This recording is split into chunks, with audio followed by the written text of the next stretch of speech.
Welcome to Flat Earth Debate Live.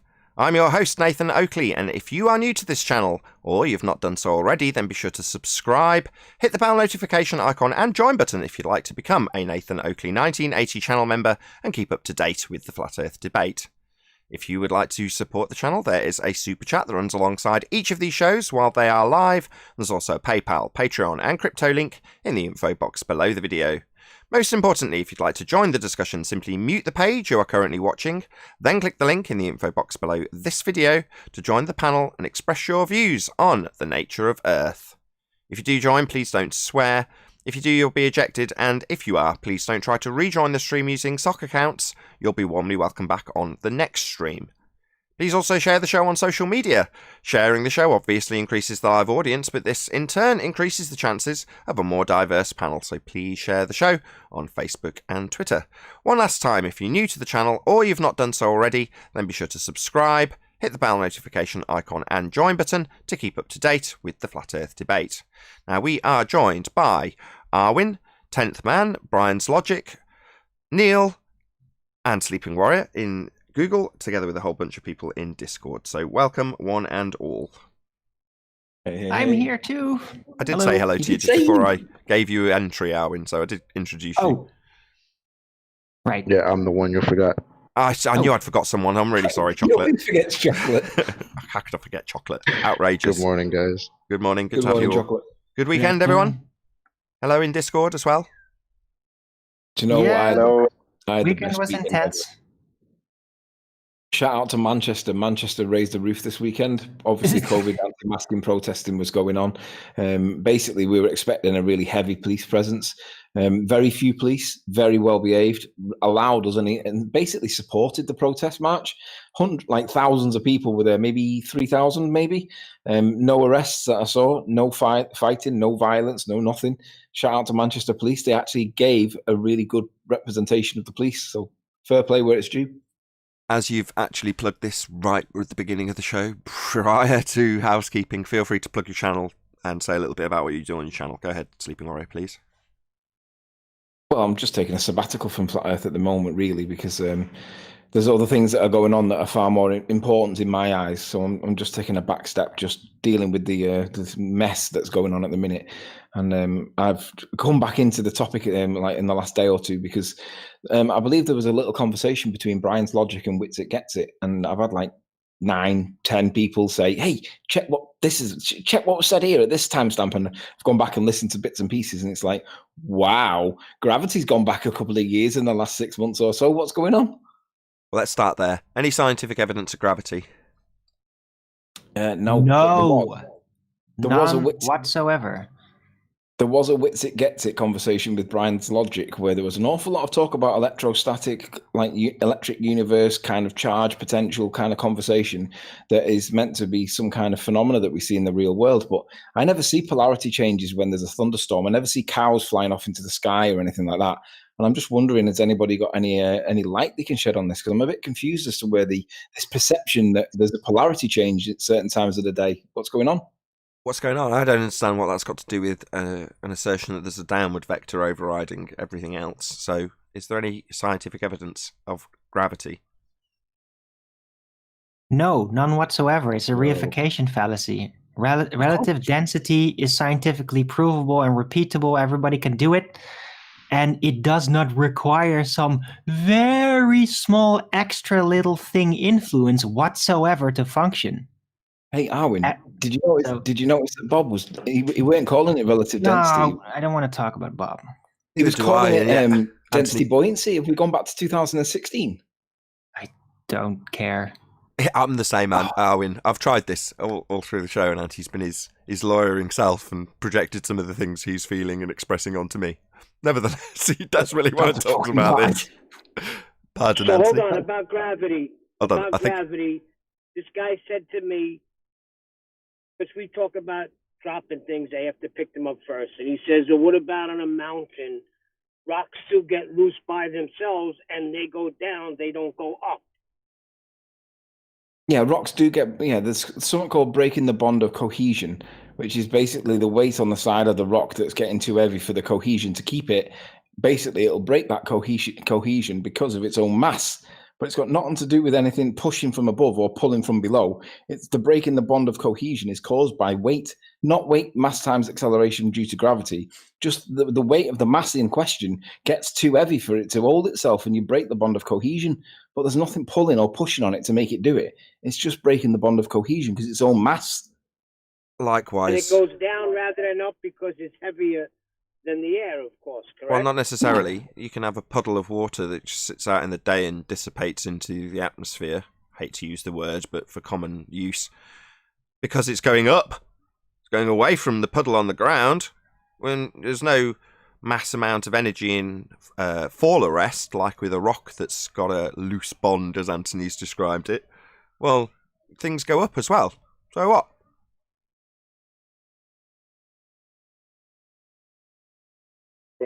So should I assert that there's an upward force? Because generally speaking, things are going up all day long, right? Puddles evaporate. Nathan, of course there's an upward force. The clouds attract all the water from the surface. The clouds attract that water vapor up to them, and then when they get there, they sit there as a cloud and they join their friends and become bigger clouds. There's a force of attraction within clouds. Right, so you're saying, yes, I can assert an upward vector that's overriding because of an instance I can assert that things go up. Wowee. No, I can't. And it's, Yeah, but hold on. Of course, it's not just the Clouds are surface water. of water. Clouds are not water vapor. They are actually condensated. That's why we can see them. Yeah, but they've got to get there, though, haven't they? And when they get there, they then condense and then for some reason don't fall out the sky. But summer holds them there, right? So the clouds must be self-evidently gravitational by their own existence. It's a self-evident truth. Or, it's not just cloud, it's or not just relative water density is simply keeping them exactly in place in that state. It's not just it's not just water vapor that clouds attract, Arwen. It's helium balloons as well. They get pulled out your hands. It's incredible. We can see it. We can test it. Right. Okay. Enough of the sarcasm. Right. Gravity is not an upward vector, and all of the arguments that we can make to assert as so are merely to pour scorn on our opponents in this particular argument, and they're on the flat Earth side in this reference. So, okay, let's cut it out. Right. There is no upward vector. It's relative. Same goes for down. Now you can find examples of both, but they're always going to be determined by their relative density. That's what will determine whether they go relative to us, up or down. That's what makes the most sense to me. But that's just how it is. I'm not giving you a cause of that. I'm just describing how it is.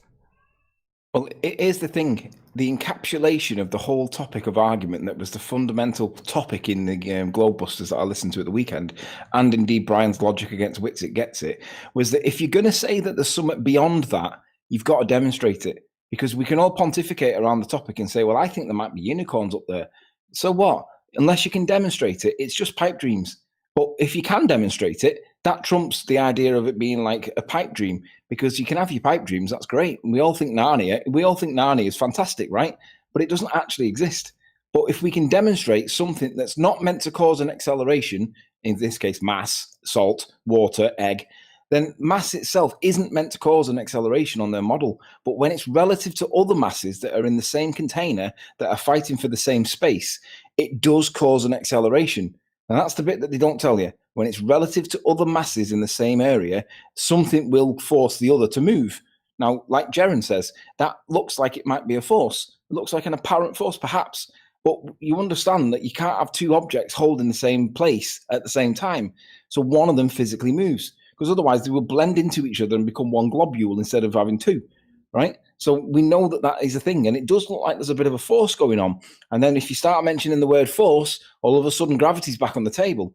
So let's be clear. We know that you can't have two objects occupying the same space. But if you're trying to get them to occupy the same space by not giving them much room to get away from each other, then you're going to get either pressure or you're going to get displacement. And that's the way it is. But if you're going to claim that there's more to it, let's see the demonstration that demonstrates that you make an acceleration when you're not touching something. Because if you can't make the acceleration and it's demonstratable real world, then it's just a pipe dream. What are you talking about? Gravity. Relative density disequilibrium creates force. No, That's we're not. there. No, Anthony's offering an alternative that he's got validated by experimentation. Now, that is an assertable cause for the effect? So Anthony's done that. I'll just ask once more. Any scientific evidence for gravity? No. Nothing. Just pipe dreams and smoke screens. But they've got a claimed effect, right? Which you can give the cause for. Correct, Anthony? Sure, I can demonstrate it with a little bit of salt, a glass, some water, and an egg. And what would you do with such an apparatus, and what would you be proving? What would be the observed phenomena? What would be the independent variable? The observed phenomena is that some things appear to float in their medium, some things appear to sink in their medium, some things appear to suspend in the middle, like clouds, for example. And I can manipulate the positioning of the things within the medium with a little bit of mass. Now, we're told that mass is not a direction. It's got no vector, it's got no direction, it's got no magnitude. Yet I can use that mass to create an apparent force. Now, whether you want to attribute that force to be a non-directional gravitational nonsense, no. fine. Just change the word. Not force, vector. Yeah, but I manipulate that, right? And scientific method states that the thing that you manipulate is the cause. Now, what we're actually arguing over is the interpretation. But there's no doubt that that little bit of adding mass did something, right? It made something move, and it's not meant to do it. So that's the first point, right? Second point is, if something's moving by F equals ma, that's meant to be a force. Is it really a force, or is it a displacement, or what? Well, that's you can really where we're talking. Well, perfect, because you can answer somebody. C Lamb something or other says, "Hey, that what I think he says." Buoyancy, man. No, see, He it can't be misspelled buoyancy. it. He misspelled it. Yeah, it can't be buoyancy because buoyancy is defined in physics as an effect of the force of gravity, right? But we know that gravity is not a force, so it can't be buoyancy because mathematically, at least, and we all know that maths is reality, right? If it's said in maths, it must be true on their model. In their model, buoyancy's got little g in there, but we know that little g is not an acceleration; it's an effect. So it can't be buoyancy. So we can't use the phrase buoyancy. So no. Thank you. Let's move on. Any single viable hypothesis from any of the fields of astronomy, cosmology, or astrophysics? Not yet. Bob did say something interesting about that. He said in his opinion, he thinks that there are some perfectly viable theories in the astrophysics world. And I nearly fell off my chair. I couldn't believe it. So, yeah, he literally said them words. He said there are some. So Bob thinks there are, but Well, there might be. I don't know. Hold on. Let's just give some clarity to that. A theory in scientific vernacular is the aftermath of scientific experimentation. And scientific experimentation is the actualization of hypotheses. And hypotheses is the establishment, prior to experimental validation, of cause and effect. Effect being a phenomena you observe, cause being something you assume has caused that effect. So you have an effect, you assume the cause, you vary the cause. If it causes the effect, you've done an experiment. Now, based on that valid experiment with a cause established, you can then form a theory. So it comes after experimentation. So in other words, if there are some validated theories in astrophysicists' arsenal, cupboard, whatever, filing cabinet drawer, then no worries. They'll be based on validated hypotheses. So that's why we ask the question as we do. Any single viable hypothesis from any of the fields of astronomy, cosmology, or astrophysics. Why do we ask that? Because there isn't any. So saying there's theories, well, there must be hypotheses for there to be validated experimentation for there to be theory. Otherwise, it's just Mystic Meg theories and Nostradamus theories. Because if they haven't been based on experiment, they're not scientific theories. Any more on that subject? Any evidence of a physical geometric sphere-edge horizon, formerly known as Earth curvature?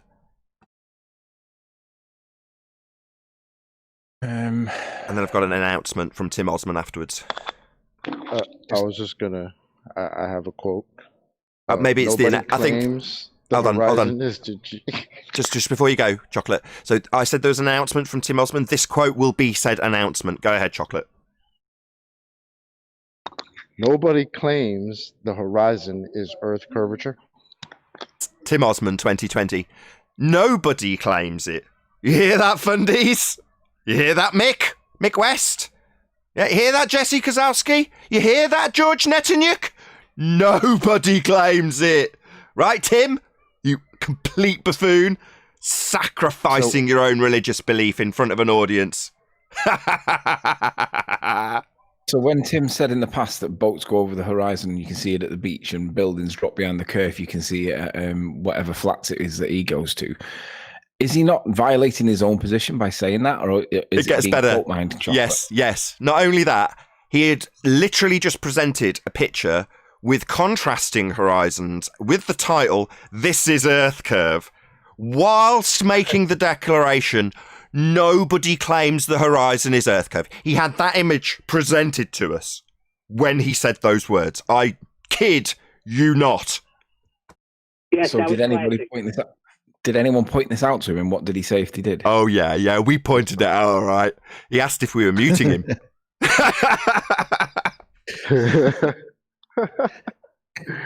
Yeah, his only response was, "Are you muting me?"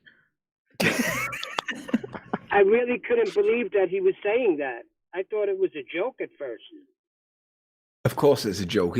They'll do. He's displaying one of the 7 Ds, isn't he? He's like either denying, deceiving, dismissing, discrediting, discombobulating, and whatever the other Ds are. He's just basically denying that his own side claimed that boats go over the horizon, when that's one of the main things that they do cite and have done for as long as I've known this conversation exist. Yeah, it's just not doing a very good job. The best irony of it was he came in almost making fun of the Black Swan. "Oh, you guys have been touting this for a year." Meanwhile, what he's making fun of has taken away the physicality of his horizon. So he has the nerve to come in and tell us how not physical his horizon is, how it's not even the claim of the Earth curve anymore. It was epic. It was great. Insanity. That was the most fun I've had annihilating somebody since the debate began. Say that again, Nathan. That's the most fun I've had annihilating anybody from the Globe side since this debate began. Since Flat Earth debate came into existence, I derived more pleasure from that particular annihilation than any other. I've got to ask an obvious question. Where the fuck's Tim been for the last, 18 months? Has he had a job and then got sacked or something? What's going on? I don't know, but what I do know is behind. He didn't fully appreciate what the Black Swan meant. So it's a similar scenario to Mr. Sensible. So Mr. Sensible is explaining the Black Swan, and based on the logic being laid out for him, he says, what was the quote exactly? At best, you would have debunked the radius. Well, based on at best, you would have debunked the radius. Well, why would you have debunked the radius? Well, because you don't have a physical sphere edge tangent point. That's why he's declared that. Well, in other words, he's acknowledged it within the logic. So Tim's done the same. He's had a glance at the Black Swan and probably understands how that argument works in isolation, but doesn't then appreciate that by virtue of his declaration, he appreciates that he can't have a geometric sphere edge physicality at the horizon. And because we've shown it to him, it's logically sound. You can't get around it. So what do you have to do? Well, you have to say, well, nobody's claiming that. Yeah, they are. That's exactly what you're claiming, but we've debunked it. You just didn't realise the wider-reaching implications when you glanced over the Black Swan. Now, it's nearly 12 months since that argument came out, and we're at the moment just seeing who's going to win the, whatever you call it, the Deadpool, for the person who's got the closest time for them to actually understand this argument. Me, I was a mile off. I'm way out of this. So, it's going to take time. Tim Osman now gets it because he's had to declare publicly, nobody claims Earth curve is the horizon. Well, simultaneously, the priesthood publishes advice on how to debate flat earthers. And what's their advice? Well, it all starts with the horizon being Earth curve. But based on the Black Swan, you don't have that. Go on. It's all about trust building. Trust building and then convincing people to reify the horizon into a physical geometric sphere edge that blocks boats and buildings, a la Tim's example, with a horizon contrasted in multiple images, blocking boats and buildings at different rates, based on its physicality calculated in the maths, with its physical Earth curve obstruction blocking those boats and buildings. But simultaneously, when you point out that, no, it's not physical, the horizon is not a geometric sphere edge, Black Swans debunk that, they say, nobody claims the horizon is physical. Nobody claims it's Earth curve. All right, so you're not claiming it blocks these boats and buildings in the distance then. That's not what's happening. Yeah, welcome to Flat Earth. They better realize and understand the Black Swan argument before they come in and start asserting things because they sound dumb. Yeah. And the more it happens to people like Tim Osman, the more people will go, oh, hang on a second. He came in, told them they're all stupid, and he's got his little proofsy with boats and buildings being blocked into the distance at the horizon, and he's just going to annihilate them, right? Oh, right. Why is it that he left the arena telling the audience that nobody claims Earth curve is the horizon? Well, that would be our ideal. If what Tim said was true, yeah, that would be our ideal. Nobody claiming the Earth curve is represented by the horizon. Yeah, that is precisely the world we'd like to live in, where this lie that the horizon is a physical tangent point, a horizon that can block things with its physicality. Yeah, when we reach the day that Tim's right, we'll all rejoice. When nobody claims the horizon is Earth curve, end quote, Tim Osman. But they do, Tim Osman. You all claim it. You all think the horizon's a physical sphere edge for boats to fall over. On the globe side, just in case anybody heard that who's new and thinks, isn't that what flat earthers claim? Boats falling over a disk? No, we don't. But you do on the globe side, and therefore you misrepresent our argument by claiming we have boats falling over a frisbee, when in reality you've got boats falling over an Earth curve edge, physical in its nature. Well, it isn't. The horizon's an apparent location. It's non-physical. Boats don't fall over horizons. It's absurd. But that's what you've got to believe if you think you're living on a sphere. Roll on the day where nobody claims the Earth curve is represented by the horizon, because it isn't. Any evidence of the distance to the sun?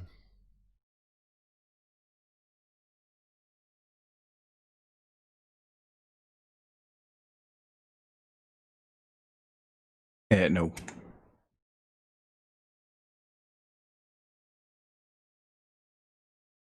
No brave souls? No, but no. Check. Yeah, we can hear you. Just everyone's very shy. Okay. No one wants to give a Does- distance. Yeah. My server went down, so evidence that 10th man is here. Any evidence of axial rotation of the Earth-based variety?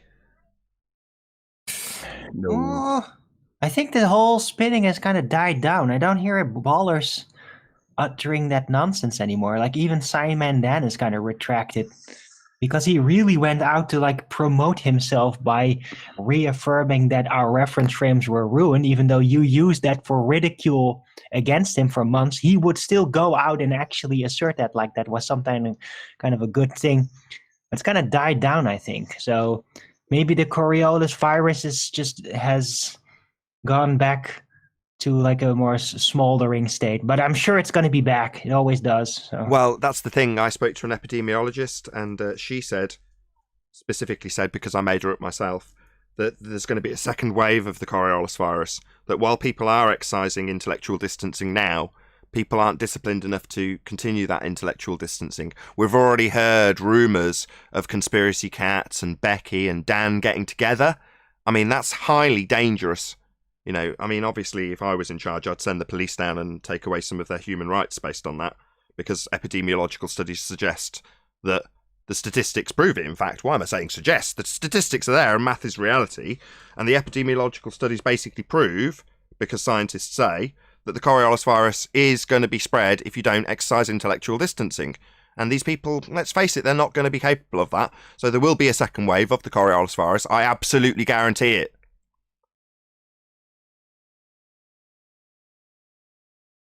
Any I think we evidence? should arrest all.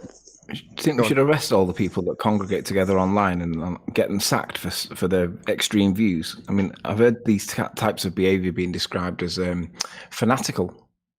Yeah, we need to figure out some sort of testing system where we get people, let's just say Simon Dan in this example, you know, you tie him to a chair and you say, does Earth turn underneath as a second reference frame at 15 degrees an hour? And you shine a light in their face. And if they say, you and your reference frames are ruined, you chuck them in a little padded cell and you make sure they don't have any intellectual contact with anybody ever again, because they're poisoning the globe Earth rhetoric which they need to retain.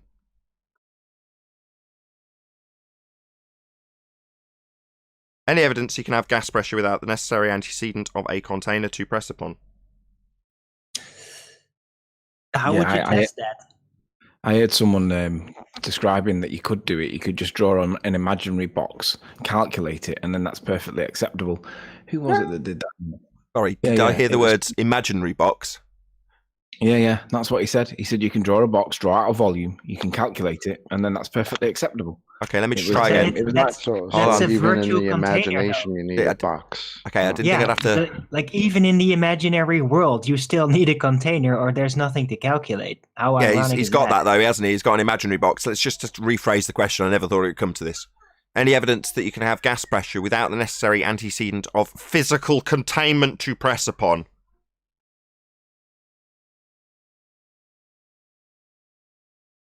No. How would you ever test that? Conceptually, Arwin, I can do it too. Yeah, but that's not physical, isn't it? No. Yeah, it's nice to hear it back at me. Great, thank you, yes. Any evidence of the R value? Earth, radius. Nah, at best we disproved it.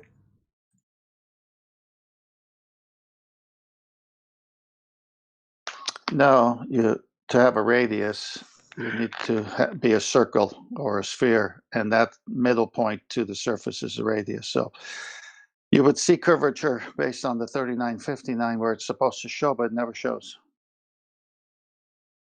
Nobody claims the horizon is Earth curvature, so I don't know what you guys mean. Yes, we'll let Al-Baruni know with our time machine. What are you doing? What are you doing measuring the horizon as a tangent point? Nobody claims Silly guy. the horizon is Earth curve. Silly Al-Baruni. Silly Billy. Should have spoken to Tim Osman and let him know how the tides are changing. How very soon nobody will claim the horizon is Earth curve. How preposterous a notion is that? Even the globe side here at trench level know that. Even the globers know Earth curve's not represented by the horizon. What are you doing with your Earth curve maths marking it as a horizon with an X? Idiots. Any evidence of a self-perpetuating, molten iron core at the centre of a presupposed spherical Earth?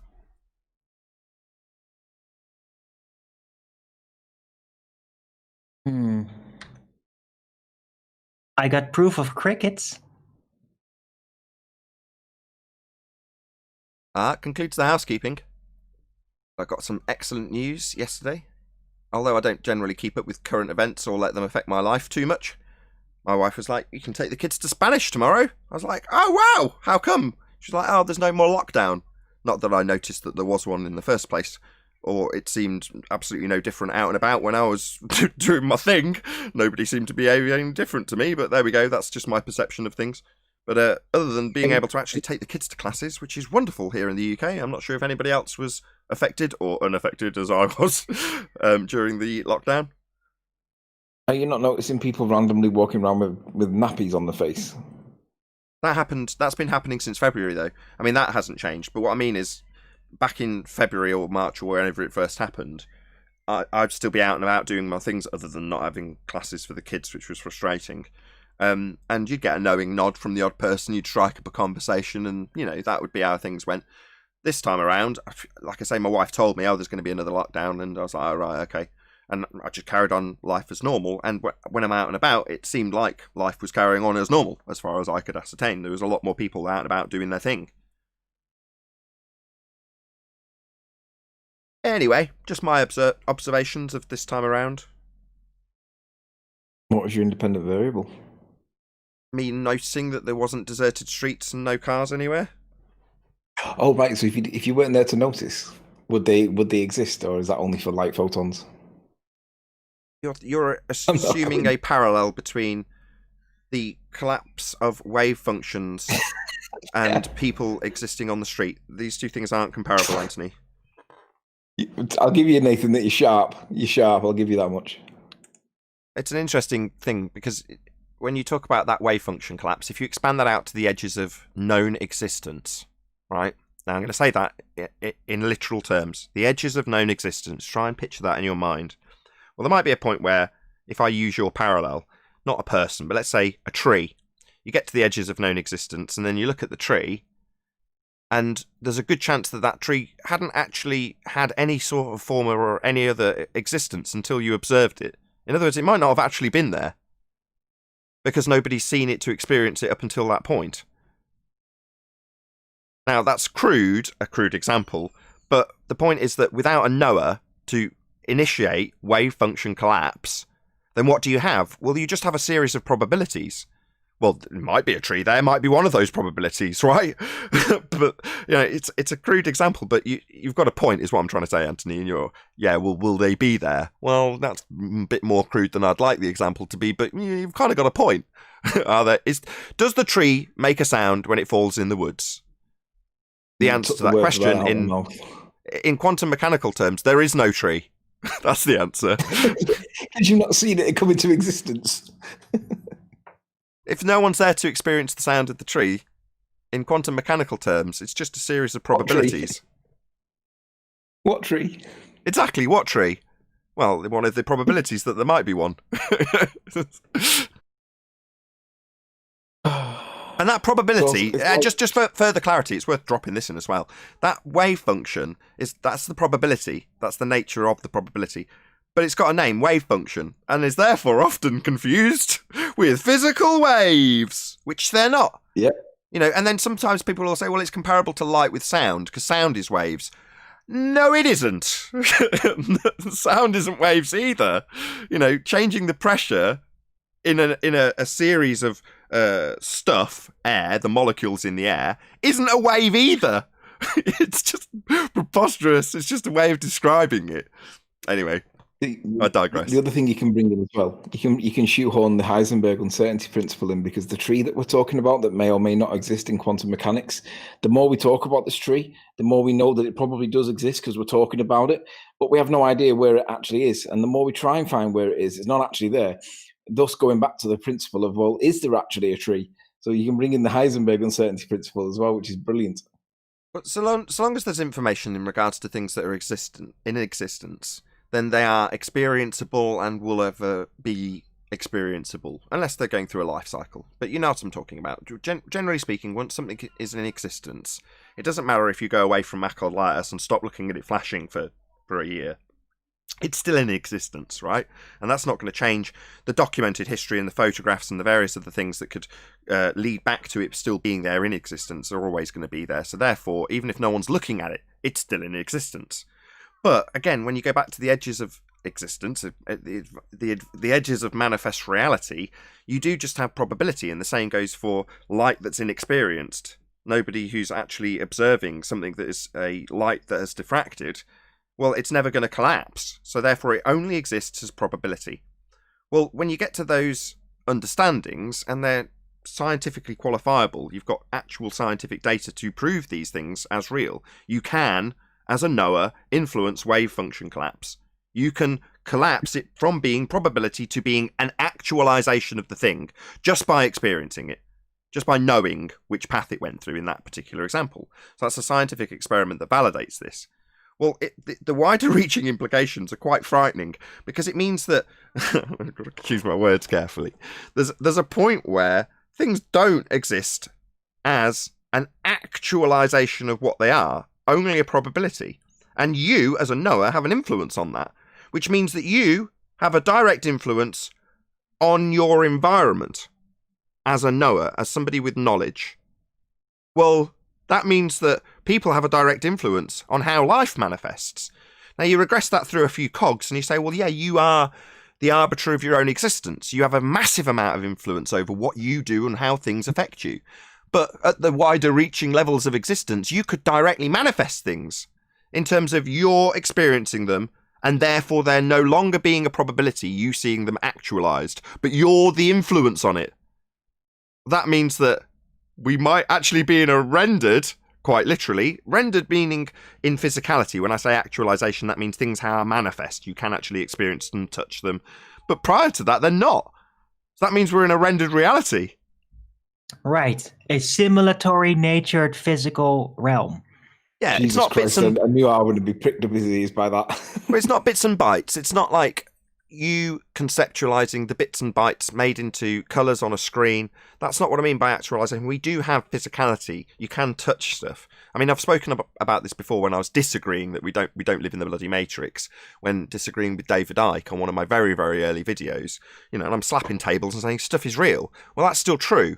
But when you say things are actualized, that means they manifest themselves and become real. What we describe as real, physical, touch, you can experience them with your five senses. Well, those are what I describe as real, but there's still a pre-point prior to that. So long as there's no documentation, so long as there's no way of knowing after the fact, then something is just existing in probability, therefore waiting to become manifest. Well, that's quite a mind-blowing notion when you think about it.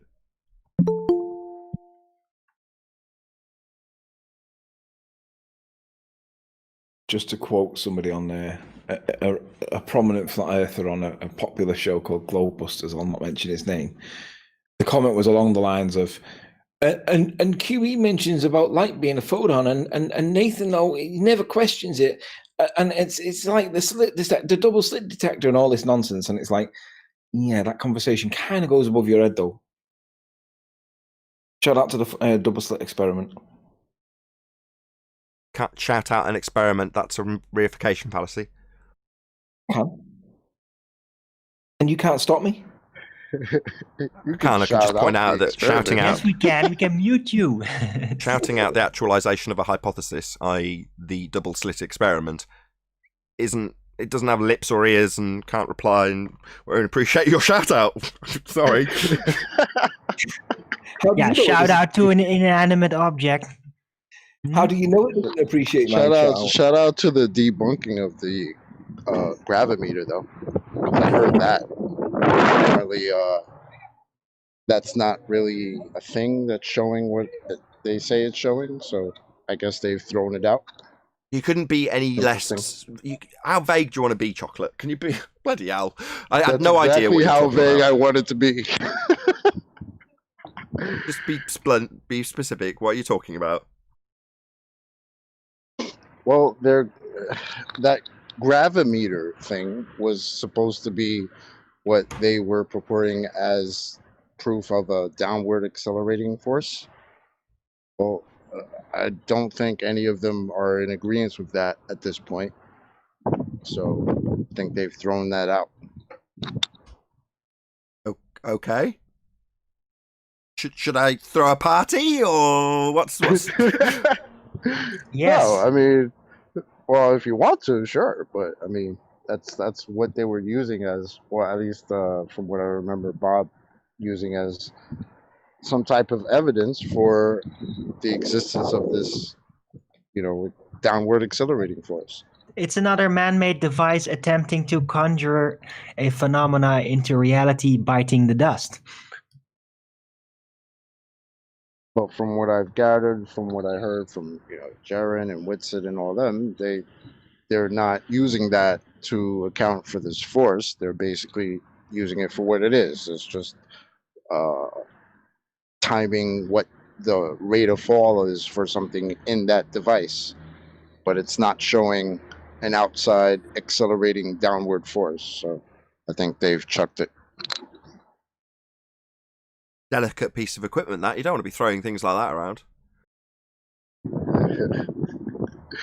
Yeah. Okay, well, let's hope that the in-discussion, or in-fighting, as it might turn into, if we're not careful, stays relatively civil. At least get the comparison argument correct, because, I mean, if you're going to call it, like, density and buoyancy and go back to, like, 2016... there's no progression forward there, is there? You're starting off with an older argument that's developed significantly since then, and it's just not nice to misrepresent the opponent's argument or the opposition's argument in the first instance, because it basically makes people think that there's an old historic argument that's not been superseded. And I use the word superseded intentionally. And I think that's an important point, because as they were speaking amongst themselves, at some point, Bob brought up how what we are arguing with them is the existence of downward acceleration, and then changed it over to force, which Jaren caught on to when he said that. So Jaren established that, well, they're not saying... From what you're saying, it doesn't sound like they're saying that there is no downward acceleration. We're talking about the force that's causing that acceleration. And it's very important to make to distinguish the difference between those two arguments. Because, yeah, things accelerate down when they're dropped down. Yeah, sure. But things accelerate upwards too, right? That's not our argument. You're trying to establish that there's some force that's causing that. That's where we have the problem.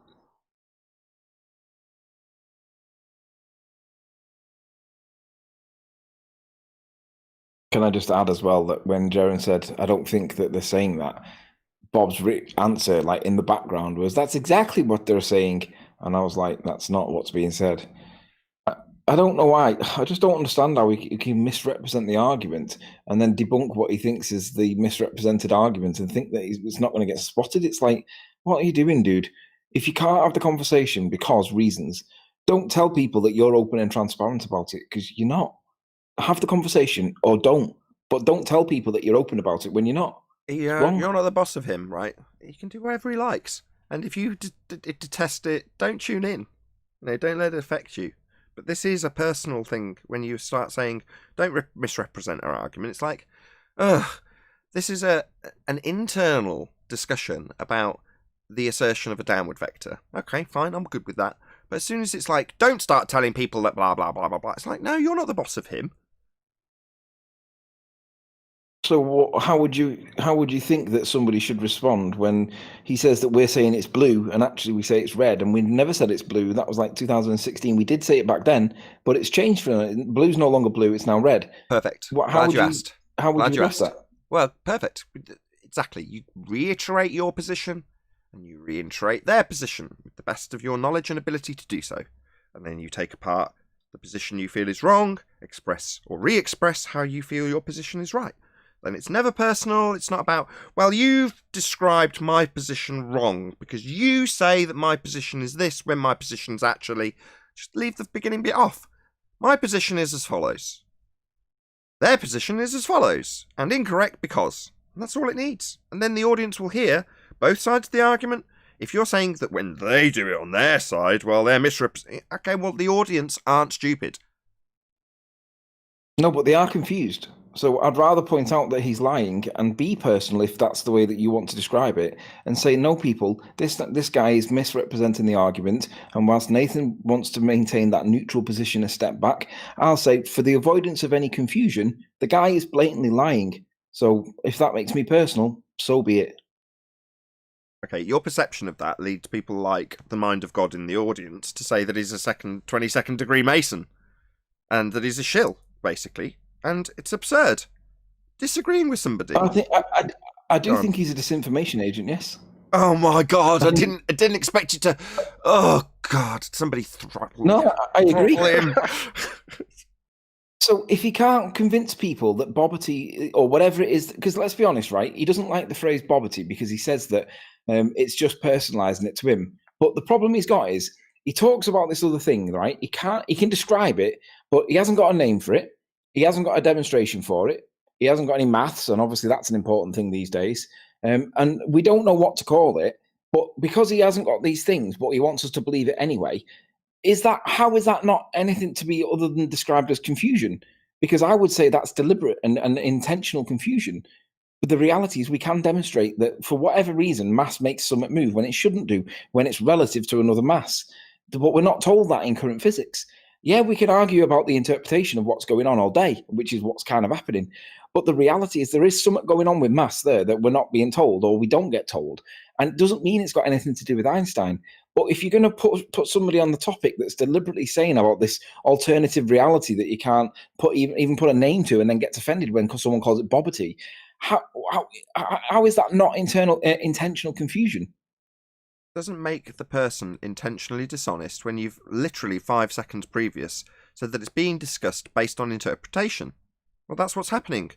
But I've got to be honest, at this point, it does seem like you say your criticism is that he's misrepresenting your position, but when you're representing his position, I hear things like that it does this. Well, Tim Osmond did that. It's like, what's it? Be specific. What are you talking about? When you say it and you're talking about his position, what is it? In other words, detail his position. Don't just say it, because that's vague. I did. I followed that up by saying that whatever he wants this thing to be, right? He can't put a name to it. He can describe it, but he's got no demonstration, or he's just got a description of what he thinks might be going on. And what's that? Woe betide anybody that pins And it what's on that? poverty. That's the 'cause he bit I'm doesn't like interested it. in. That's the bit I'm interested in, because that's the bit that you're going to be pulling apart. So just detail that. But how can you detail that when it's got no name, and we have to try and give it a name so that we know what we're talking about You compared said to he what we're had a not description. talking about? You said he had a description for it. Well, if you're a good opponent, you'll know that description like the back of your hand better than he does. So what's his description according to you? There's an absolute down. Perfect. That's So you literally summarised it in 3 words. You could have dropped that in when it was just it. Confusing for the audience, he might say. Wouldn't you agree? Oh, probably, yeah. Right, so he's got the This same is it, criticism though. as you. Even though I'm playing on his behalf as devil's advocate, I could impose him having the same objection as you, though, couldn't I? Sure, but when I get a dictionary out and look up the definition for the word up, down, left, right, forwards, backwards, and it comes back with the term relative directions to a human, everybody else can accept that, but for some reason that doesn't go in his ears. It comes straight back out the other side, and he completely ignores it. And I'm like, I don't know how we can. How is there a conversation there? God! You've given 5 seconds dedication to the point, and then immediately gone on to, I don't understand how he can do this, that, and the other. Right, so you've got relative directions being described. We've got a claim that's actually clarified now from you, I might add, not him misrepresenting other people's positions. Absolute down and relative direction. That has had, from you, about 10 seconds.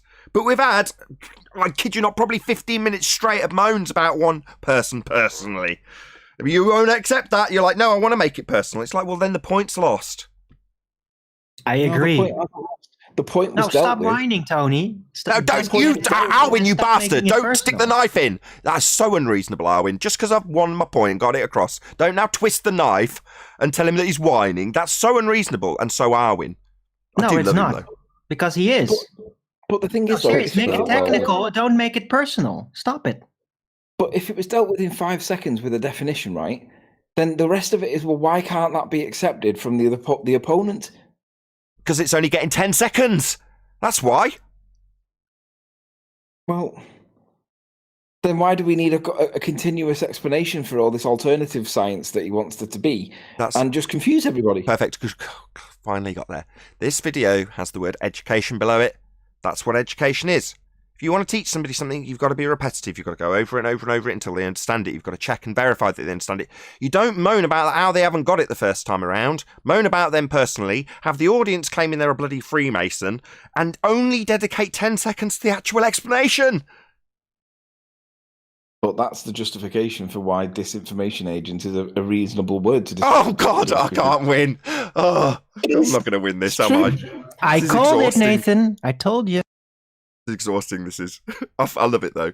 The point is, we've got a claim, and if you, both of you, if you're saying, if I'm to take what you say as read, okay, and I will, I'll just take you at your word, Bob's misrepresenting it. Well, I can hear why and how in the words that you use when you describe his position, with words like it, and then endless waffle about how he can't get it, and not describing what it is. When you get to the point and actually say it would be an assertion of a downward vector, okay, then we've got the claim position clarified as you understand it, because it might be that he comes back and goes, no, how dare you, that's not my position at all, and then we're getting somewhere. Unless Bob decides to do what you've done and gone, I don't get why he can't get that I'm not asserting that it's an overriding downward vector when I've explained it. Is he stupid? Is he a shill? Is Anthony a Freemason disinformation agent? He could go on like that forever. But I would hope, as time progresses, both sides of the argument become more concise in their argument and less about why the other side can't get it. Well, I would hope that he sticks to his word when he said that he's been open and honest about trying to have this conversation, and either have the conversation or don't say that sentence in the first place, because it's not true. We are having the conversation. Unfortunately, at this stage, though, it's still only getting 15, 20, 30 seconds of airtime. The rest of it being this. Yeah, Go but on. we are on the conversation, but he was inclusive of himself. Now, as far as I'm concerned, I've never spoke to the man about this topic, and he actively doesn't want to talk about the eggshell, What the egg outrage. test at all. You talk a lot double about him standards. for Hold somebody on. that hasn't talked to him, Tony. Total double standards. So, because it's us talking about it amongst ourselves, we are having the conversation. When he is discussing it with Jaren and his clan, They're not having the conversation. Yeah, they are. And we've heard it. It's gone out publicly, and now we're discussing it from the other side. So this is progress, right? That's my point. That's the point. They're not. They're talking about density buoyancy. Yeah, because presumably, maybe if you're right, and I take what you say as read, maybe on their side the same problem that I've got here and now is occurring to them, when it's only getting 10 seconds of the actual argument being clarified, and the rest of it being, I don't get why they can't get it, and a reclarification of their own side's position. Now, we've had clarification of our side's position on this show. We've also had a limited clarification of their side's position, 10, 15 seconds tops, for then a concise rebuttal to follow. Well, we've both, on both sides, got to understand each other's position better than the other side does. For you to win. For you to win this argument, you need to know his position better than he does. And your position, and how it isn't right. But at the moment, that particular aspect's getting very limited airtime. And that's the bit that's frustrating for me. I actually agree with that. Well, that's why I said you were whining. It wasn't meant as a personal attack. It's basically trying to, hello, why don't you keep it purely technical? Stop complaining about somebody else's behavior. It doesn't help.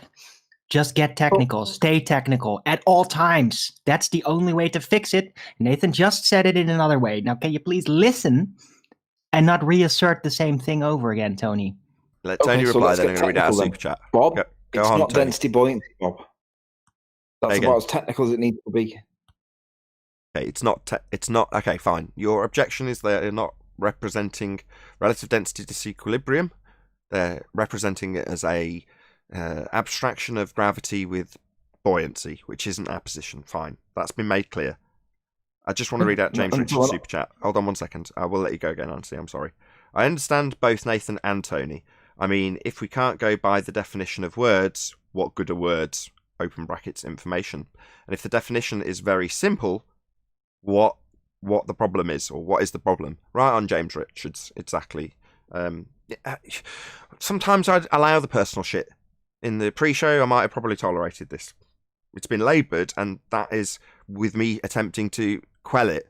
So in other words, there's something under the surface that needs to be boiled off, and that is going to hopefully dissipate.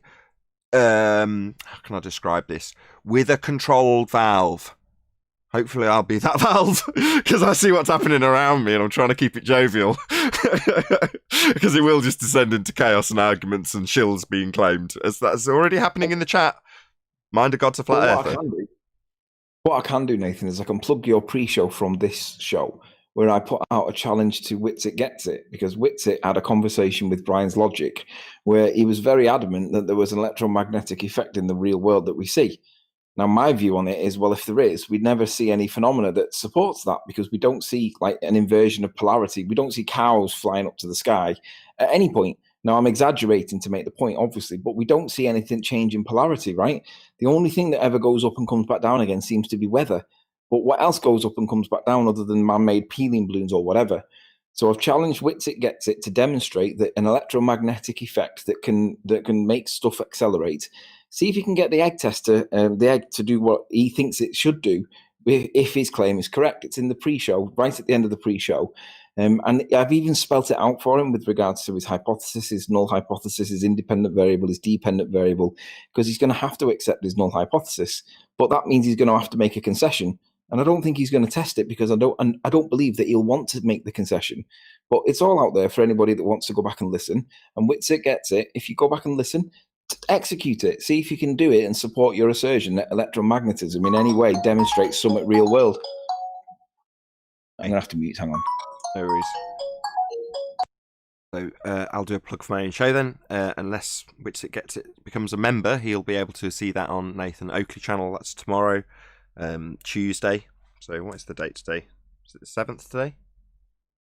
Yeah, so Tuesday the 8th of December. That'll come out on Nathan Oakley channel. If you're not already subscribed to Nathan Oakley channel, then subscribe today. There is a link below. I'll also do a couple of quick shout-outs as it's the live show. So Michael Seklovsky, who I think is the longest-standing contributor to me. Thank you very much for supporting my GoFundMe campaign. Same goes for Vladimir. Really do appreciate your support. So thank you to both of you. Just thought I'd do those quick shout-outs as we are actually live.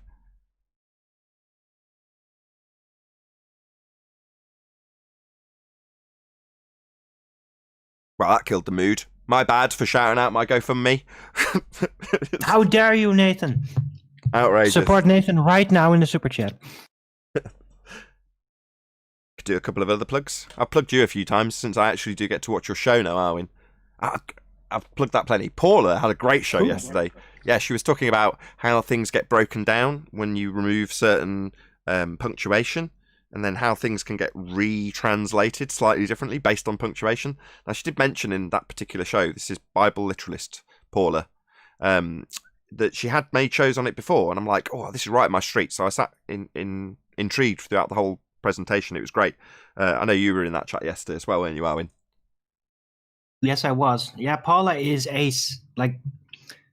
to me, she's like not in a mind controlling way, but like a high priestess of Christ, basically teaching the details that I would not even be able to look at if it wasn't for her, because she's so deeply studied, and she also gets the esoterics of it, not just the exoterics. And it's every time I'm there, I'm always like, whoa, I did not know that before. I have something to ponder upon now. So yes, Bible literalist is ace.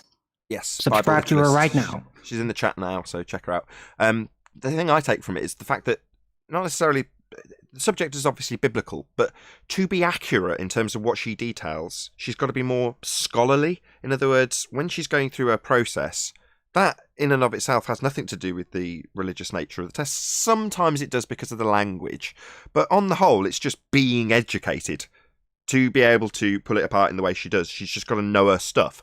So, for an example, she'll quite often use words that I don't know, which I love. I'm like, what does that word mean?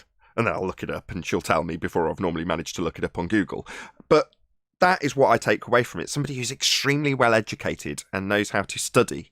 So I get like, it's like this is how you should study. This is how you should present information if you studied it correctly. That's what I get from Paula's show. And obviously it's related to biblical information in the most part, not always.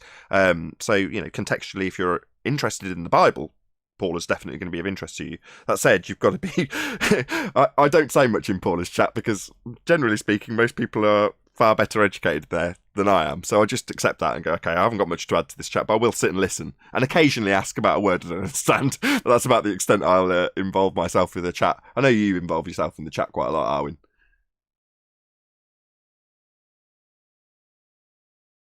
Yes, I do, when I'm not casting magic spells. Yes.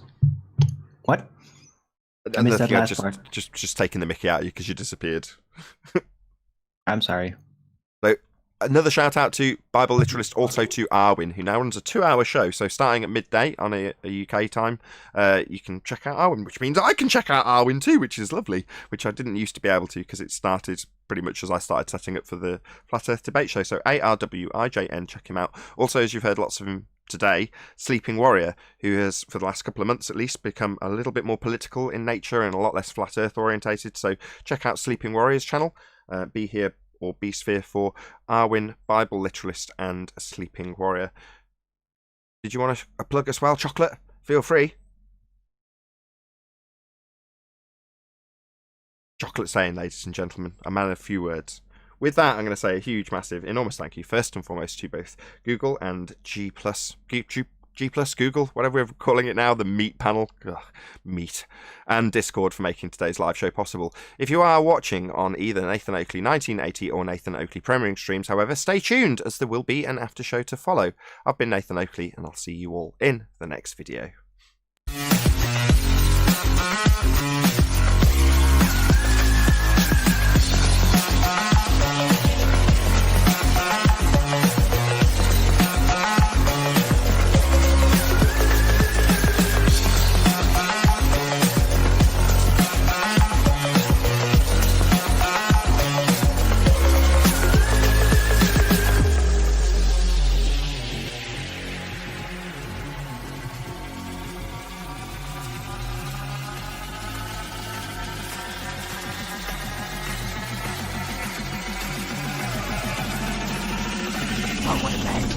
What a lovely day!